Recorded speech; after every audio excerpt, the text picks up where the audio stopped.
ආයිබෝවන් සුබ දවසක් කියලා ප්‍රාර්ථනා කරන අපේ ගෙදර YouTube නාලිකාව නරඹන ප්‍රේක්ෂක ඔබ සමව ආදරයෙන් සහ ගෞරවයෙන් යුතුව පිළිගනු ලබනවා.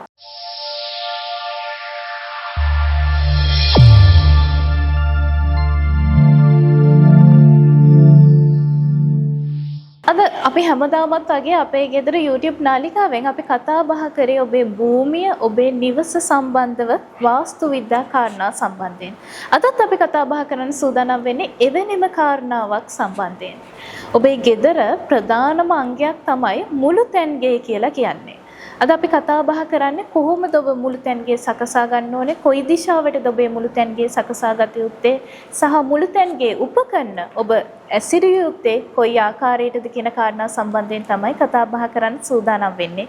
ඒ කතා බහ සඳහා අද අපේ වැඩසටහනට වැඩමවා වදාළ නම කියන්නට අවසරයි මාළඹේ අරංගල ශ්‍රී ශෛලාරාමාධිපති ඒ වගේම බෞද්ධ දර්ශනයේ සංස්කෘත හා ජ්‍යොතිෂ විද්‍යාව පිළිබඳ මහාචාර්ය රාජකීය පඬිත දර්ශන විශාරද ගුවන්විදුලි හා රූපවාහිනී විචිත්‍ර ධර්ම කතික පූජ්‍ය අත්කඳුරේ සුමනසාර මානා හිමියන්ව ගෞරවයෙන් යුතුව අපේ වැඩසටහන පිළිගන්න අපේ හාමුදුරනේ තෙරුවන් සරණයි. අපේ හාමුදුරනේ අපි කතා බහ කරද්දී අපි නිවස ගැනනේ අද කතා බහ කරන්නේ. එතකොට නිවසේ ප්‍රධානම තැනක් තමයි මේ මුළුතැන්ගේ කියන්නේ. එතකොට හාමුදුරනේ කොහොමද මේ මුළුතැන්ගේ මොන දිශාවටද පිහිටන්න ඕනේ? මුළුතැන්ගේ උපකරණ කොයි විදිහටද තියන්න ඕනේ කියන කාරණා සම්බන්ධයෙන් අපි කතා බහ කරමු අපේ හාමුදුරනේ. සවන් දෙන සෑම දිනාටම සම්මා සම්බුදු සරණයි. විමෝදි අසන කාරණය මුළුතැන්ගේ සම්බන්ධව මේක වාස්තුවට සම්බන්ධ කාරණයක්. වාස්තු කියන්නේ විසීම. එතකොට මුළුතැන්ගේ කුස්සිය නැත්නම් කිචන් එක කියන කාරණය සෑම ගෘහණියකටම හරිම වටින තැනක්. ගෘහණියකට විතරක් නෙමෙයි අපි කාටත් වටිනවා මුළුතැන්ගේ නැත්නම් හැමෝම බඩගින තමයි ඉන්න වෙන්නේ.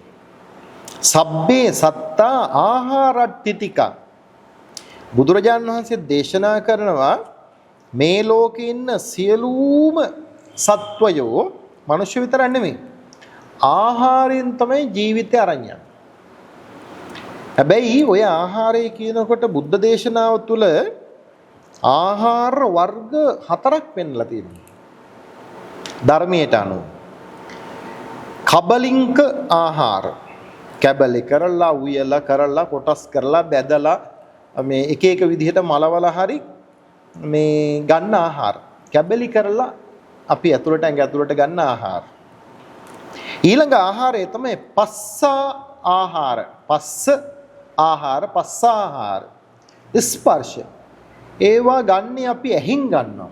රූප හැටියට. කනින් ගන්නවා. කනට ආහාරයක් ශබ්ද. නාසයට ගන්ධ. දිවට රස. කයට ස්පර්ශ. ආන්නේ ආහාරත් තියෙනවා. අපේ ජීවිතයේ යන්න, මේ ජීවිතේ යන්න, සාංශාරික ජීවිතේ යන්නත්, මේ සසර දිග්ගැස්සෙන්නත් ඒ ආහාරය අරට වඩා ප්‍රබලයි කබලින්ක ආහාරයට වඩා. හැබැයි ඒවනම් ඔය කියන මුළුතැන්ගේම හදන ඒවා නෙමෙයි. කියපු නිසා ඊතර දෙකක් කියන්න වෙනවා. මනෝ සංචේතනික ආහාර. ඒ කියන්නේ මනසින් මානසිකාර හැටියට ගොඩනගන ආහාර තියෙනවා. ඒ මත රැස් වෙන දේවල් තියෙනවා. සසර දුවනවා. ඒ ජීවිතයට සසරගත ජීවිතයටම ආහාරයක් විඥාන ආහාර. අපි චක්කු විඥාන, සෝත විඥාන, ගාහන විඥාන, ජීවා විඥාන, කාය විඥාන, මනෝ විඥාන මේ ආශ්‍රයෙන් අපි කර්ම සංස්කරණය කරනවා.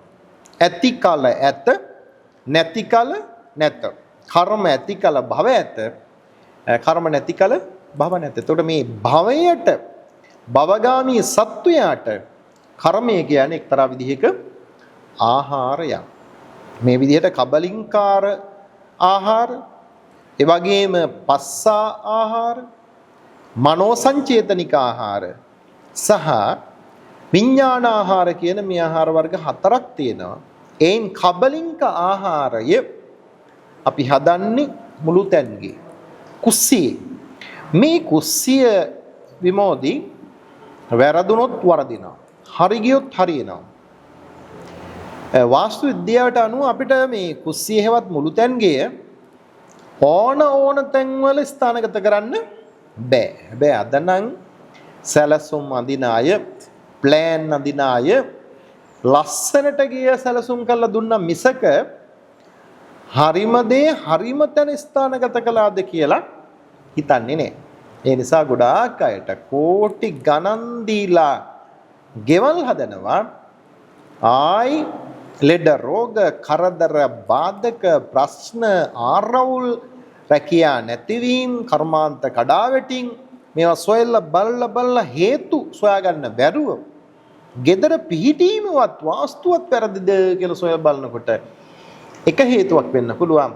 ඒ gedara අය ලෙඩ වෙන්නේ, ඒ gedara ධනෙ ඉතුරු වෙන්නේ නැත්තේ, ඒ ගෙදරට හොල්මන් ප්‍රශ්න ගැටලු පීඩා එන්නේ සමහර වෙලාවට කුස්සිය එහි වාස්තුව මුළුතැන්ගේ වැරදිලා වෙන්න පුළුවන්. ඒ නිසා මෙන්න මේ කියන මුළුතැන්ගේ හරිම තැන හොඳම විදිහට දිසා ආනතිය බලලා ස්ථාන ගත කළ යුතුයි. අපේ හාමුදුරනේ දැන් එහෙම මුළුතැන්ගයක් දිශානතිය බලලා හදනවා නම් කොහොමද සුබ දිශා කොහොමද ඒක වෙන්න ඕනේ කියන කාරණා සම්බන්ධව කතා බහ කරන්නේ. ඇත්ත. මුළුතැන්ගේ අනිවාර්යෙන්ම තියන්න පුළුවන් නම් ස්ථානගත කරන්නට ඕන ගිනි කොනට. අපි දන්නවා දිසා ගන්නකොට නැගෙනහිරයි දකුණයි ප්‍රධාන දිසා දෙකට අතුරු දිසාව අහුවෙන්නේ නැගෙනහිරටයි දකුණටයි මුල්ල වගේ අහුවෙන කොටස තමයි ගිනි කොන කියලා කියන්නේ. ඒ ගිනි කොනට තමයි අනිවාර්යෙන්ම මේ මුළුතැන්ගේ ස්ථානගත කරන්න ඕන. එහෙම යම් විදිහකින් ගිනි හල් ගෙය මුළුතැන් ගෙය ගිනි කොනට දාන්න බැරිම නම් අපට පුළුවන් ඊළඟ විකල්පයක් හැටියට වයඹ දිසාවට අරන් යන්න. ඇත්තට වයඹයි ගිනි කොනයි ගත්තාම එකම රේඛාවක් නේ. මේ පැත්තේ බැරිම නම් ගිනි කොන අපි ඒක ඒ රේඛාව එහා කොනට අරන් යනවා. ඒ තමයි වයඹ. එහෙම තියාගත්තොත් හරියටම ඒ gedara දියුණුවට යන gedarak නිරෝගී සම්පත්තිය ඇති gedarak පුද්ගලයන් අතර හොඳට සතුට මේ සාමීචිය සුහදතාවයේ ඇතිව සතුටින් ගත වෙන ජීවිත වටිනා ජීවිත පින්වන්ත ජීවිත ගත කරනවා සොයා ගන්න පුළුවන් අපි අත්දැකලත් තියෙනවා. ඒ වගේම අපි කතා කරන්න ඕන මේ මුළුතැන්ගේ හරි විදිහට ස්ථානගත කළොත් විමෝදී මේ ඒ අයට පුදුමාකාර ආත්මීය ශක්තිය ඔරොත්තු දෙන ගතියක් දැරීමේ ගුණයක් ධාම ගුණයක් ඇති වෙනවා. ඒක නැති වෙනවා මේ කුස්සිය ගිනිහල් ගෙය එහෙම නැත්නම් මුළුතැන්ගේ වරදවා තැබීමෙන්. ඒ වගේම උයනකොට දැන් ගිනිහල් ගෙය නැත්නම් මුළුතැන්ගේ අපි ගිනි කොනේ තිබ්බට උයන්න ඕන පුළුවන් තරම් කොයි පැත්ත බලාගෙන. ගෘහණියන්ට තියෙන ප්‍රශ්නනේ. වාස්තු විද්‍යාවට අනුව කියනවා දකුණු පැත්තට හැරෙනවට වඩා දකුණයි නැගෙනහිරයි අතර තියෙන මේ දිශාවේදී අපිට පුළුවන් නම් නැගෙනහිර පැත්ත හිරුණගෙන පැත්ත බලාගෙන උයනකොට ලිපාදී ස්ථානගත කරලා තිබ්බොත් ඒ විදිහට බලාගෙන නැගෙනහිර බලාගෙන උයන්න පිසන්න ඒක yaadෙන ක්‍රමයක් හොඳයි කියලා සඳහන් කරනවා. ඒ වගේම අපේ ලිප ගෑස් ලිප හරි ස්ථානගත කරනකොට ඒක ඇත්තටම ගිනි කොන රේඛාවට මේ මුල්ල පැත්තටම ගෙනියන්න පුළුවන්. උතුරට වඩා දකුණු පැත්තට ටිකක් බර වෙන්න තියාගන්න පුළුවන් නම් ඒක වටිනවා. ඒ වගේම අනිවාර්යයෙන්ම කුස්සිය මුළුතැන්ගේ මේ හොඳට වෙන්ටිලේෂන් සහිත එක්ක හිරු එළිය වැටෙන්න ආවරණය නොවෙච්ච සුළඟ වාතයේ හොඳට හමායන විදිහට සූදානම් කරගත්තොත් හොඳයි කියලා ඍෂිවරු වාස්තු විද්‍යාව ගැන කතා කළ පෙන්නලා දීලා තියෙනවා. ඒ වගේම මේ මුළුතැන්ගෙට භාවිත කරන්න ඕන පාට මොනවද? අපිට ඕන තීන්ත උලන්න පුළුවන්ද? එහෙම බෑ. පාවිච්චි කරනවා නම් මුළුතැන්ගේක ඒ හරි ආශිර්වාදය ලබන්න රතු පාට ඒ වගේම ලා කහ පාට සහ තැඹිලි පාට වගේ වර්ණ මුළුතැන්ගේ පැත්තට අපිට භාවිත කරන්න පුළුවන්. එහෙම භාවිත කළොත් අපල නැහැ, කරදර නැහැ, දියුණුවට බාධක නැහැ කියලා ඍෂි විද්‍යාවේ වාස්තු විද්‍යාවේ කියා දීලා තියෙනවා. ඉතින් මෙන්න මේ වගේ කාරණා ටිකක් තමයි තියෙන්නේ. ඒ ටික උනත් ටික හොඳට දැනගෙන යන්නම් වාලේ යන්නේ නැතිව කුස්සිය මුළුතැන්ගේ ගිනිහල්ගේ හරි තැන හරි දිශාවේ ගිනි කොනටම ස්ථානගත කරලා කටයුතු කළොත් එතන උයන ආහාර පාන හොඳට ශරීරයට රොත්තු දෙන ඒ වගේම ගුණාත්මකව බලපාන තමන්ගේ ආයුෂ වැඩෙන gedara සතුට ඇති වෙන බොහොම සාමකාමී පරිසරයක් සහිත ආරවුල් විරහිත කරදර බාධක අමනුෂ්‍ය දෝෂ නැති බොහොම හොඳ දිව්‍ය මාලිගාවක් වගේ මේ නිවස පවත්වාගෙන යන්න පුළුවන් කියලා වාස්තු විද්‍යාවේ උපදෙස් දීලා තියෙන නිසා මේ කරුණු කාරණා දැනගෙන ගමන යමු කියලා තමයි අපි යෝජනාව. අපේ හම්දුනේ කතා බහත් එක්ක දැන් සමහරක් විට අපේ ගෙදර YouTube නාලිකාව බලන ප්‍රේක්ෂකයෝ ඉන්න පුළුවන් දැනටමත් ගිනිකොන හෝ වයඹ දිශාවේ නැතුව මුළුතැන්ගේ තිබෙන පිරිසක්. එතකොට ඔවුන්ට ඔබ වහන්සේ යෝජනා කරන විකල්ප විසඳුම කුමක්ද? ඔය ඇත්තට වාස්තු විද්‍යාඥයෝ මේ 3-4 දෙනෙකුට වැඩි ආවොත් එහෙම ගෙදරක ඒ ගෙදර ගොඩක් වෙලාවට ඉතුරු වෙන්නේ ෆවුන්ඩේෂන් එක විතරයි. ඉතින් එහෙම නොවි තමයි කටයුතු කරන්න ඕන. වරද්දාගත්තේ අනිවාර්යයෙන්ම ගයක් හදනකොට මා නිතර කියන කාරණයක් පස්සේ කඩන්න බිඳින්න තියන්නේ නැතිව අතිරේක වියදම් කරන්නේ නැතිව මේ ආකිටෙක්චර් හදලා දෙන ප්ලෑන් එක හොඳ දක්ෂ ඉගෙනගත්ත වාස්තු විද්‍යාඥයෙක් ලබා ඒක පරීක්ෂා කරගෙන අඩුපාඩු සකසාගෙන ගියොත් තමයි හොඳ. අපි කියන්නේ මේ prevention is better than cure. මේ පස්සේ බෙහෙත් කරනවට වඩා කල්තිය ආරක්ෂා වීම හොඳයිනේ. අන්න ඒක තමයි වඩා හොඳ. යම් තැනක වැරදිලා නම් අපි හිතමු ගිනි කොනේ කුස්සිය නැත්තම් එයාට පුළුවන් අඩුම ගානේ අපි කිව්වා වයඹින් තියාගන්න. ඒ දෙකෙත් නොවේ නම් මං ගිහිල්ලා පරීක්ෂා කරපු තැන්වල මම දැකලා තියෙනවා ඊසානි තමයි කුස්සිය. ඊසානි කුස්සිය. ඒ ගෙදර ආයට තිබුණා දෙන්නෙකුට තුන් දෙනෙකුට පපු යම අවුරුවාව. ඊසාන කියලා කියන්නේ ඇත්තටම මේ සුභ ශක්ති, ආකර්ෂණ ශක්ති, විශ්ව වායුව, දේව ආශිර්වාදයේ, ආගමික ආශිර්වාදයේ හොඳට පිහිටන්න පුළුවන් තැන. එතන ගිහිල්ලා මාළු කපනකොට, අරව බදිනකොට, මේව බදිනකොට එතන දෙවියෝ නෙමෙයි ඉන්නේ. සමහර වෙලාවට යක්ෂ භූත പ്രേත ඒ වගේ අය ඇවිල්ලා අඳුරු අය අරක් ගන්නවා.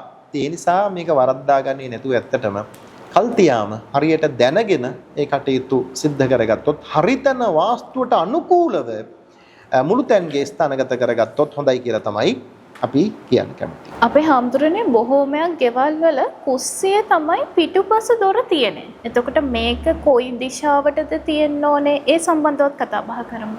ඒ අහන කාරණයත් එක්ක පිටුපස දොර විමෝධි අහන ඒ කාරණය වෙනම කාරණයක් ඇත්තට දොරක් තබනකොට උනත් මේ දොරවල් තැබීම සම්බන්ධව අපි මීට කලින් මම හිතන්නේ අපේ ගෙදරින් අපි කතා කළා. දොරක් තබනකොටත් අපිට ඕන තැන මෙතන ලේසි කියලා එහෙම තියාගන්න බෑ.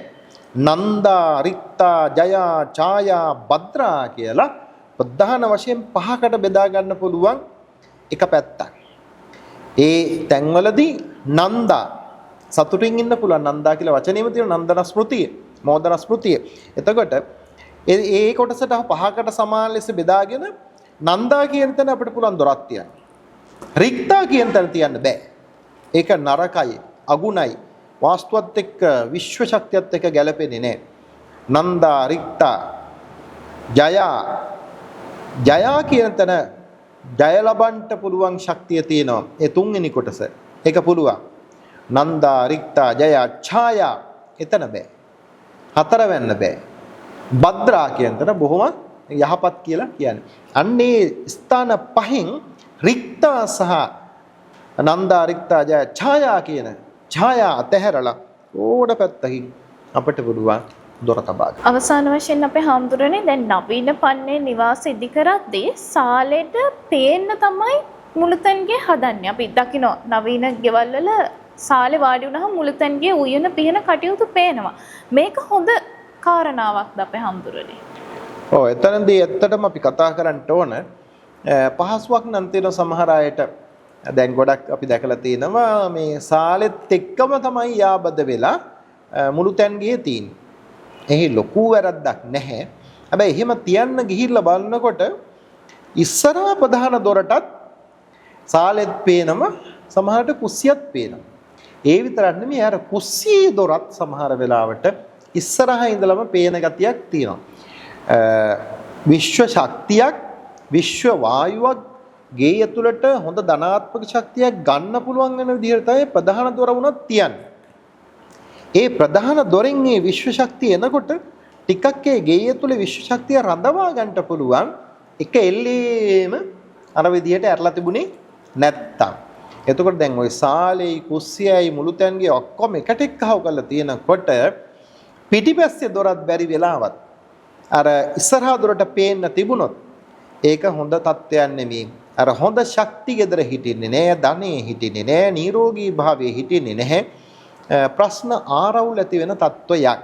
ඒ නිසා ඒ දොරවල් තැබීම සහ ඒට සම්බන්ධ කාරණයක් නිසා ඒවා වෙනමම තැබිය යුතු තැන තබන. නමුත් කුස්සියයි සාලේ එකට තිබ්බයි කියන කාරණයම ලොකුම ගැටලුවක් නෙමෙයි.